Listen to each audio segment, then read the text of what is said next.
Oke. Assalamualaikum warahmatullahi wabarakatuh. Jumpa lagi dengan channel LBH Yakusa, channel yang merupakan kerjasama antara LBH Yakusa dengan bidang hukum Majelis Wilayah Kahmi Kalimantan Barat. Kali ini kita akan mengangkat tema tentang penghinaan dan pencemaran baik sebagaimana diatur dalam pasal 27 ayat 3 Undang-Undang Republik Indonesia Nomor 19 Tahun 2016 tentang perubahan atas Undang-Undang Nomor 11 Tahun 2008 tentang informasi dan transaksi elektronik.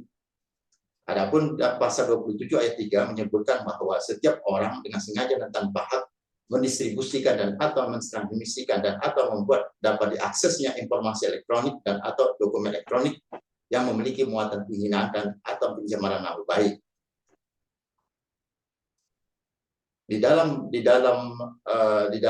pasal tersebut diatur ketentuan sanksi pidana bahwa orang yang melanggar pasal tersebut akan dihukum pidana dengan maksimal penjara 4 tahun. Untuk lebih dalam dan lebih lanjut dalam diskusi ini, kami telah hadir di channel kami ini pakar hukum dari Universitas Al-Azhar, Profesor Dr. Suparji Ahmad. Selamat siang, Prof. Jelang sore. Siang, Mas. Sore. Demikian, Prof. Kami mau minta penjelasan tentang Prof tentang apa yang kami sampaikan tadi. Silakan, Prof. Ya. Jadi kalau kita melihat suatu norma, tentunya yang paling mudah adalah pada praktek atau implementasinya. Dan kalau kita cermati secara faktual, secara sosiologis bahwa pasal 27 ayat 3 ini telah banyak menelan korban. Banyak orang-orang yang kritis, orang yang berbeda pendapat, akhirnya menderita akibat adanya proses penegakan hukum didasarkan pasal 27 ayat 3. Mengapa ini terjadi? Karena faktor utamanya adalah adanya norma yang tidak sepenuhnya mencerminkan adanya asas lex scripta, lex stricta, dan lex serta. Belum tegas, belum jelas, belum pasti, sehingga menimbulkan pasal karet. Pasal yang kemudian dipraktekkan secara tarik-menarik, ya, secara tidak pasti, dan kemudian juga menjadi sarana untuk membungkam pandangan yang berbeda, kritik, atau faktor-faktor pandangan pendapat tersebut yang dianggap dikualifikasi menimbulkan pencemaran nama baik. Persoalan ketidakpastian itu muncul pada konteks frase muatan penghinaan dan atau pencemaran nama baik, ya. Kenapa ini tidak jelas, tidak pasti? Karena bagaimana mengukur, ya, muatan penghinaan, bagaimana mengukur pencemaran nama baik? Tidak ada satu ukuran-ukuran yang pasti. Bagaimana seorang merasa terhina? Bagaimana seorang merasa tercemar namanya? Ini yang menyebabkan ketidakpastian dan ketidakjelasan tadi itu. Pada sisi yang lain juga akan muncul perdebatan, ini delik formil atau kemudian delik material. Kalau delik material, tentunya harus ada akibatnya. Sementara kalau delik formil tidak mensyaratkan adanya akibat dari perbuatan tersebut. Di antara dua jenis delik tadi itu ini menimbulkan satu tafsir yang berbeda. Ada yang mengkategorikan sebagai material karena ada kata-kata akibat, yaitu dapat ya aksesnya informasi yang memiliki muatan penghinaan dan atau pencemaran nama baik. Artinya apa? Bahwa tidak sekedar dapat diaksesnya, tetapi tentunya harus ada akibat tentang muatan penghinaan atau pencemaran nama baik. Nah, pada sisi yang lain juga ada yang mengkategorikan tidak perlu secara material dibuktikan karena kata-katanya dapat diaksesnya informasi yang menimbulkan atau yang memiliki muatan penghinaan atau pencemaran nama baik. Ini saya kira juga problem yang kemudian menimbulkan ketidakpastian pasal tersebut. Nah, pada sisi yang lain juga, bagaimana mengukur suatu nama yang tercemar, ya? Apakah reputasinya rusak, apakah popularitasnya menurun, apakah kemudian menjadi negatif image-nya, dan lain sebagainya. Cuma bagaimana mengukurnya itu? Apakah berita media massa, atau kemudian pengakuan subjektif, atau kemudian hilangnya pelanggan, atau faktor-faktor lain. Inilah salah satu juga problem yang kemudian menjadi sangat subjektif gitu loh. Satu nama itu kan subjektif ya. Artinya objektifikasinya tidak mudah. Nah, pada sisi yang lain juga yang menyebabkan ketidakpastian atau kemudian dapat diasumsikan sebagai pasal karet ini siapa ya? Siapa address normnya? Siapa alamat yang dituju atau subjek hukumnya? Nah, kadangkala ada suatu korporasi, ada satu perkumpulan, ada satu misalnya organisasi yang menganggap dia tercemar. Sementara yang punya nama itu kan sebenarnya subjek orang kan gitu, subjek orang. Nah, artinya masih ada perbedaan pandangan itu. Tapi sebetulnya secara teoritis mestinya ya hanya menyangkut nama orang saja, tidak nyangkut Saya mau nama tanya, pribadi. Prof. Mau tanya, Ya, Prof. Ya kan dalam pembuktian sempurnanya satu peristiwa pidana itu adalah terpenuhinya unsur-unsur dalam peraturan yang dilanggar atau pasal yang dilanggar.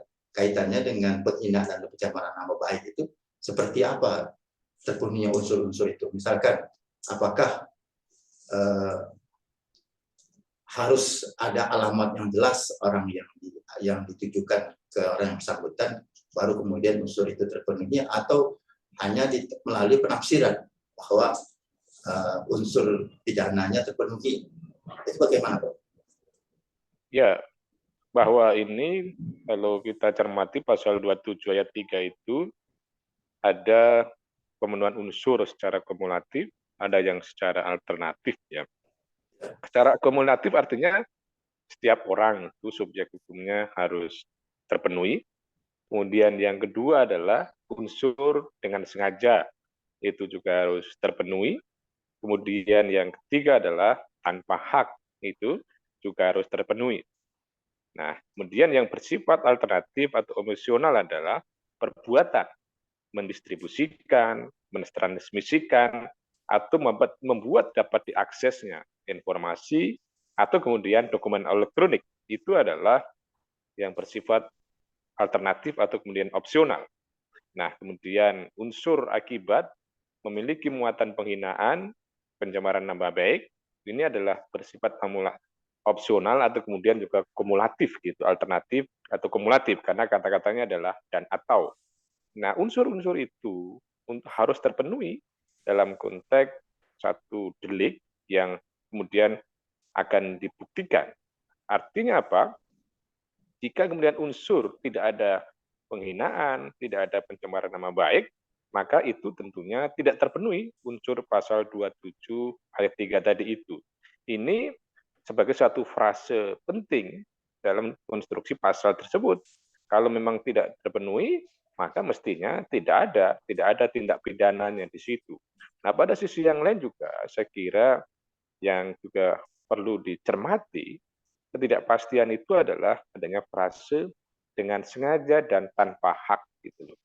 Bagaimana orang mengkualifikasi sengaja? Nah, misalnya sengaja itu kan secara konvensional dimaknai willen and witten, menghendaki dan mengetahui. Dan kemudian sengaja itu ada gradasinya. Sengaja dengan maksud, sengaja dengan kepastian, sengaja dengan kemungkinan. Nah, kemudian pada sisi yang lain juga menimbulkan persoalan adalah tentang frase tanpa hak. Nah, ini hak yang mana misalnya? Apakah hak yang lahir karena perbuatan atau hak sebagai sebuah asasi manusia? Ya, misalnya hak menyampaikan pendapat, hak menyampaikan pandangan, itu kan sifatnya hak juga. Yang bersifatnya adalah asasi. Sementara di sini adalah menggunakan kata tanpa hak. Nah, hak ini, hak yang bersifat universal, atau hak yang kemudian bersifat personal, dalam arti lahir karena adanya perbuatan tertentu. Nah, pada sisi yang lain juga, sebetulnya yang harus dicermati adalah bahwa tidak termasuk pencemaran nama baik mengatakan sesuatu yang tidak baik ketika itu adalah dalam rangka membela kepentingan umum atau membela diri. Sederhananya, misalnya sedang di pasar, sedang di terminal, ya, terus kemudian dia dicopet. Nah, begitu dicopet, tentunya orang itu kan bermaksud membela diri. Membela diri dalam arti apa? Dalam arti bagaimana barang yang dicopet tadi itu adalah supaya kembali. Maka dia teriak-teriak, copet, maling, dan sebagainya. Nah, itu Misalkan tidak gini, termasuk Bro. Misalkan, kategori pencemaran nama baik. maaf, Bro. Ya. Maaf, Bro. Misalkan kalau seperti ini, Bro. Misalkan cerita tadi, misalkan di pasar tadi, terus kemudian di pasar itu jalannya becek. Jalannya becek, kemudian di sisi lain bangunan pasar itu bagus gitu. Baru dibangun gitu. Terus kemudian pengunjung pasar itu karena kesel atau terciprat air, kemudian dia membuat semacam video yang diviralkan, kemudian mengatakan bahwa kurang cerdas dalam membangun pasar ini. Itu kira-kira bisa nggak bisa nggak dilaporkan ke polisi?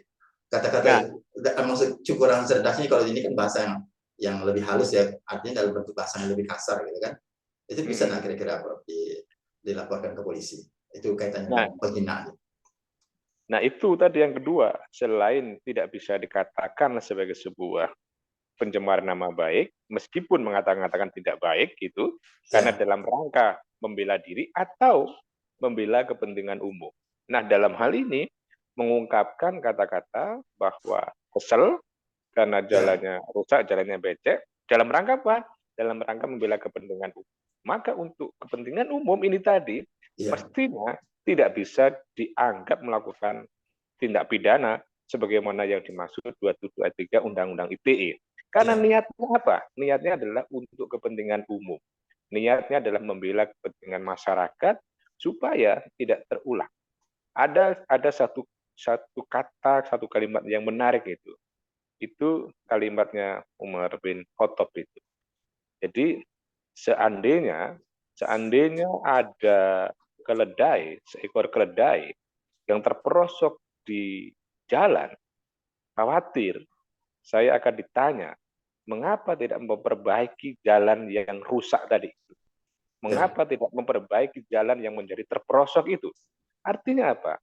Bahwa ada satu kesadaran ya untuk kemudian berani memperbaiki, berani mengatakan yang rusak tadi itu, sehingga tidak menyebabkan seekor keledai tadi adalah terperosok. Artinya, pada dalam konteks ini, sebagai sebuah analogi, bahwa menyampaikan sesuatu yang tidak baik, misalnya jalan, dalam rangka untuk menyelamatkan yang lain, dalam rangka sebagai sebuah bentuk pertanggungjawaban, seandainya nanti diminta misalnya satu konteks pertanggungjawaban lebih jauh lagi, maka telah melakukan perbuatan tadi itu. Setidak-tidaknya dalam konteks iman itu kan ya paling lemah hati, kalau bisa dengan lisan, yang paling hebat kan dengan perbuatannya. Kalau perbuatan mungkin tidak bisa memperbaiki jalan secara langsung, Maka kemudian pada tingkatan middle yaitu setidak-tidaknya dia telah menyuarakan itu. Nah, jadi kembali pada pertanyaan bahwa ketika menyuarakan sesuatu yang tidak baik dalam konteks faktanya, dalam rangka membela kepentingan umum, maka tidak bisa dikualifikasi telah melakukan tindak pidana 27 ayat 3 Undang-Undang ITE tadi itu, Mas Rahmin. Ya, jadi yang saya mau lebih pertegas lagi, misalkan ini kan kaitannya tentu ada pembuat kebijakan. Ketika dia mengeluarkan kata-kata, misalkan tidak cerdas, misalkan terus kemudian itu kan dia tidak menyebutkan subjek dari pembuat kebijakan itu. Apakah kemudian tapi orang bisa menafsirkan bahwa arah tujuannya adalah kepada pembuat kebijakan. Kalau model seperti itu bisa nggak kira-kira terpenuhi nggak unsurnya di pengadilan kalau kemudian nanti diperiksa di pengadilan? Menurut saya itu tidak akan terpenuhi karena tidak secara eksplisit menyebut siapa yang dituju yang tidak cerdas tadi itu. Ya. Kita dulu pernah ada kasus besar ya, kasus Freddy Budiman yang almarhum, yang kemudian ada testimoni Haris Azhar pada waktu itu yang pernah mengatakan adanya setoran, telah memberi kepada ini kepada itu dan sebagainya. Nah, kemudian dalam konteks proses penyelidikan itu tidak ditemukan adanya peristiwa pidana atau kemudian tidak ditemukan adanya lembaga yang dianggap dicemarkan nama baiknya itu. Jadi ini adalah jelas ya kasus pada waktu itu tidak ada proses hukum karena memang dia tidak menyebutkan siapa yang dimaksud. Institusi, tapi kemudian kan institusi tidak masuk bagian dari itu sebagai subjek hukum yang menjadi sasaran dari pasal ini. Jadi lagi-lagi adalah pencemaran nama baik itu harus jelas siapa yang kemudian dituju, orangnya tadi itu. Tidak bisa kemudian kelembagaan. Makanya makanya kan sekarang masih muncul perdebatan panjang, perdebatan panjang dalam konteks RKUHP. Konteksnya adalah penghinaan presiden, ya, di mana ada sebagian kelompok masyarakat berdasarkan pada putusan MK bahwa mestinya pasal ini adalah dihapuskan, tetapi ada orang berpandangan presiden harus dijaga harkat martabatnya, menghina kepala negara lain aja tidak boleh, kemudian menghina presiden apalagi. Nah, ada yang berpandangan lagi presiden itu tidak punya nama, itu adalah sebuah institusi. Kalau seandainya dia secara personal bermaksud menggunakan sebagai sebuah bentuk tuntutan atas nama yang dicemarkan, bisa menggunakan 310, 311, itu kan pencemaran nama baik secara personal. Jadi kelembagaan itu kemudian tidak bisa dikualifikasi sebagai subjek hukum yang dihina atau kemudian yang dicemarkan atau kemudian yang difitnah. Jadi jadi subjek hukum di sini pengertian orang dan badan hukum ini tidak termasuk lembaga pemerintahan. Tidak masuk. Ini hanya menyasar kepada orang perorangan saja. Karena sebetulnya bahwa lembaga tadi itu kan tidak punya harkat, tidak punya martabat kan. Yang punya harkat martabat adalah orangnya. Itu kan rumahnya saja. Jadi ini yang harus dicermati juga oleh para penyusun RKUHP sehingga nanti tidak mudah kemudian mengkualifikasi. Nah, mohon maaf ya, Prof. Dalam konteks pasal 27 ayat 3 ini, apakah apa yang dijelaskan Prof tadi termasuk juga di dalamnya bahwa yang namanya seperti yang Prof katakan tadi, rumahnya itu kan tidak punya rasa dan sebagainya kan? Iya, tidak bisa menurut saya. Jadi kelembagaan itu kan sebuah alat saja, sebuah organ. Kalau kita bicara tentang teori badan hukum, ini kan fiksi, ini teori organ dan sebagainya. Maka ini tidak bisa dianggap memiliki sebuah harkat, martabat, rasa, nama bahkan itu. Nah, mungkin dalam konteks sebuah perdagangan ada yang disebut dengan goodwill ya, ada nilai yang kemudian mempengaruhi reputasinya dan sebagainya. Tetapi ini kan lagi-lagi pada pada konteks misalnya sebuah kepentingan ekonomi ya. Tapi dalam hal konstruksi pasal 27 ayat 3 dalam pandangan saya, menurut saya tidak bisa kemudian sebuah institusi, sebuah kelembagaan itu dicemarkan nama Ya. baik. Karena kalau itu yang terjadi, maka akan terjadi kriminalisasi secara masif, dan ini akan menyebabkan mengganggu suasana demokrasi, suasana kritik dan objektif dan sebagainya. Namun demikian, memang saya kira publik juga harus secara bijak ya menggunakan instrumen-instrumen media publik, apakah media sosial, bahwa apa yang disampaikan itu adalah betul-betul bersifat inspiratif, betul-betul pencerahan ya, betul-betul bermanfaat pentingan publik ya. Jangan hanya kemudian eksistensi dan sekedar misalnya hanya membuat narasi-narasi yang tidak berkorelasi pada kepentingan publik. Menurut saya itu akan juga menjadi sesuatu yang kontraproduktif. Jadi, misalkan tadi Prof, yang tadi Prof misalkan tentang jalan seperti itulah contohnya misalkan. Itu kira-kira bisa Prof, salah satu ekspresi dari kecewa bisa ya. Bisa, karena itu bagian dari membela kepentingan umum. Tinggal bagaimana adalah bicara tentang fakta dan data. Misalnya menunjukkan foto rusaknya jalan, tidak adanya pemeliharaan, kemudian akibat dari rusaknya jalan, banyak orang terperosok, banyak orang jatuh, dan kemudian banyak orang misalnya sakit gara-gara itu. Bisa kaitkan lagi undang-undang jalan. Kalau ada pembiaran seperti itu, bisa dikategorikan perbuatan melawan hukum dan sebagainya. Jadi banyak instrumen-instrumen yang digunakan untuk membela kepentingan umum, yang ini sangat tergantung dari bagaimana masyarakat berani secara kritis, secara objektif, ya, dan secara bijak menyampaikan agar tujuan perbaikannya dilakukan. Ya. Gitu. Terus kemudian ada kata-kata di dalam putusan Mahkamah Konstitusi itu kan penjelasannya mengacu kepada KUH pidana.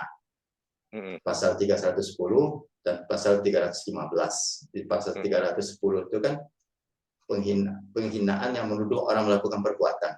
Sedangkan di pasal 315 itu lebih kepada penghinaan seperti dicontohkan itu seperti nama hewan gitu ya. Kalau di penjelasannya buku R. Susilo itu kira-kira gimana Pak?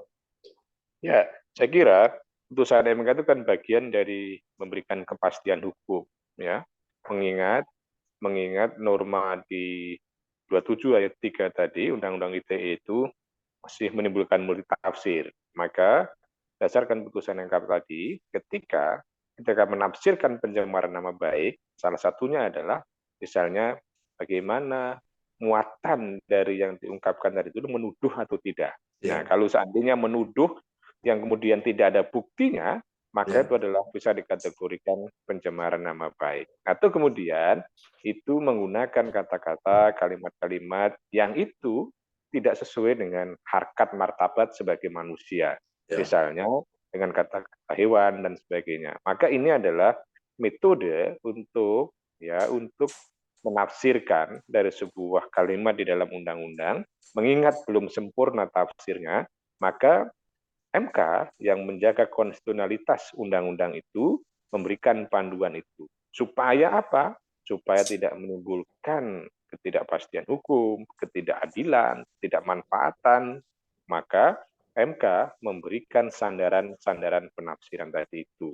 Dan saya kira memang ada beberapa norma yang pada akhirnya dianggap sebagai sebuah norma yang konstitusional, tetapi kemudian ada rambu-rambunya untuk menafsirkan, misalnya untuk ketentuan di dalam Undang-Undang ITE juga, misalnya mengancam itu dalam konteks mengancam apa yang namanya berkaitan dengan barang gitu loh, ya, berkaitan dengan akibat barang. Kita ingat dulu kasus ada apa namanya yang di depan Bawaslu dulu, yang kemudian akhirnya diputus bebas oleh Pengadilan Negeri Jakarta Pusat, ya, yang karena apa? Karena apa yang disampaikan ancaman-ancaman itu pada konteks untuk politik ya, bukan konteks untuk memberikan barang. Misalnya yang dimaksud dalam Undang-Undang ITE itu mengancam kalau tidak memberikan satu barang. Sementara pada waktu itu adalah mengancam dalam konteks kepentingan politik yang akhirnya diputus bebas oleh Pengadilan Negeri, ya, karena apa? Karena memang delik itu tidak dialamatkan pada perbuatan tadi, gitu loh, ya. Cukup Prof penjelasannya Prof. Cukup panjang lebar dan bisa memberikan pencerahan terutama bagi masyarakat yang kaitannya dengan bagaimana mereka bisa menyampaikan pandangan, keluhan dan sebagainya. Closing statement Prof tentang pasal 27 ayat 3 ini, Prof. Ya, pasal 27 ayat 3 ini telah menjadi kenyataan yuridis, menjadi hukum positif yang tentunya harus diperhatikan semua pihak dalam melakukan perbuatan-perbuatan, menyampaikan, mendistribusikan sebuah informasi elektronik atau kemudian dokumen elektronik, karena ada norma yang kemudian akan menjerat ke kita sekiranya apa yang disampaikan itu memiliki muatan tersebut. Jadi harus hati-hati juga, harus bijak juga gitu, masyarakat. Nah, pada sisi yang lain juga, kita juga berharap bagaimana penegak hukum itu lebih objektif, lebih bijak, dan eranya keadilan kan era restoratif justice ya. Tidak kemudian semuanya berujung kepada pemidanaan ya. Era keadilan distributif tidak lagi menjadi sebuah pilihan. Maka akan lebih baik ya ketika ada masalah ada proses mediasi, ada proses penyelesaian yang melibatkan korban, ada permintaan maaf dan kemudian diselesaikan sehingga memulihkan nama baiknya. Dan saya kira sudah ada surat edaran, sudah ada kemauan dari penegak hukum polisi ya. Kalau seandainya ini kejaksaan seandainya memang mengandung unsur pencemaran nama baik dan salah satu pihak sudah memaafkan, maka itu adalah bisa diakhiri. Harapannya kebijakan hukum tadi itu, ya politik hukum tadi itu bisa dilaksanakan secara otentik. Sehingga kedepannya adalah demokrasi tetap berkembang, tetapi kemudian kritik juga tetap berjalan dengan baik, dan penegakan hukum benar-benar menjadi sarana untuk mensejahterakan masyarakat. Salah satu instrumen kesejahteraan adalah bagaimana kemudian ada partisipasi publik. Tanpa partisipasi publik, saya kira tidak ada satu kebijakan yang berjalan ya secara mandiri ya. Maka harus diberikan ruang publik. Jadi adalah bagian dari ekspresi masyarakat. Tetapi bijak dan kemudian juga memberikan sarana-sarana yang betul-betul inspiratif, kontributif, produktif bagi kehidupan berbangsa dan bernegara. Aparat penegak hukum juga lebih bersifat solutif untuk memberikan keadilan bagi semuanya. Itu ya. Terima kasih Profesor Dr. Suparji Ahmad atas bincang-bincangnya di LBH Yokosa Channel. Jika saluran ini bermanfaat, like, subscribe, dan share untuk terselenggaranya terus channelnya. Terima kasih atas perhatiannya. Wassalamualaikum warahmatullahi wabarakatuh.